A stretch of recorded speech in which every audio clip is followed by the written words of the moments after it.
বয়সটা বেশি না, মাত্র 90। তার হিসেবে আরো বেশি। এখনো ছুটে বেড়ায় বঙ্গোপসাগর থেকে শুরু করে করুণা সাগর পর্যন্ত। আজও বুঝতে পারি না 90 বছর বয়সেও এত জীবনী শক্তি কোথা থেকে সে পায়।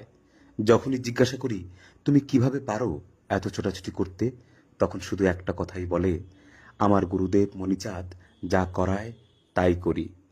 আমার কি এত শক্তি আছে ভাই? এতক্ষণ যার কথা বললাম ওনার নাম শ্রীমতী বিচিত্রা ঠাকুর, কিন্তু ভক্ত মহলে ওনার পরিচিতি আইডালি নামে।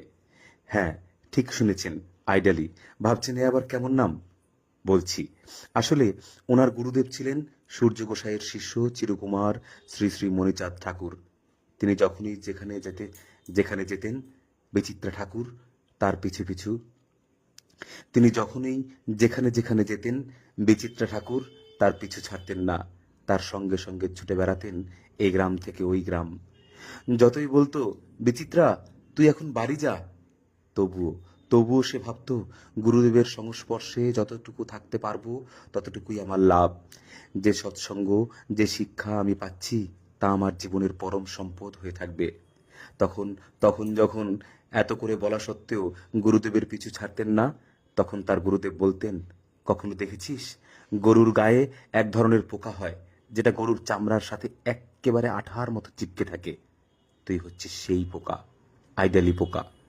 সেদিন থেকে তার নাম হয় আইডালি।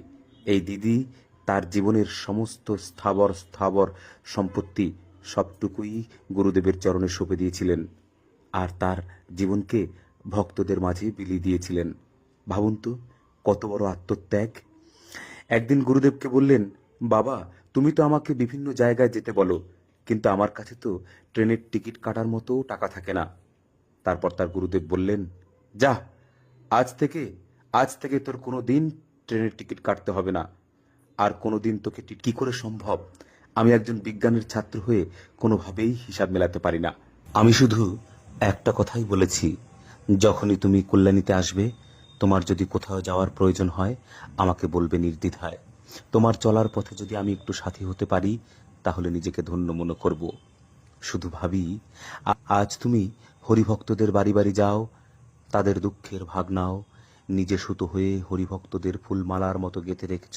সেদিনের আর বোধহয় বেশি দেরি নেই, যেদিন তুমি আর আমাকে ডাকবে না, যেদিন তোমাকে ভক্তরা আর পাবে না, সবাইকে ফেলে রেখে চলে যাবে না ফেরার দেশে।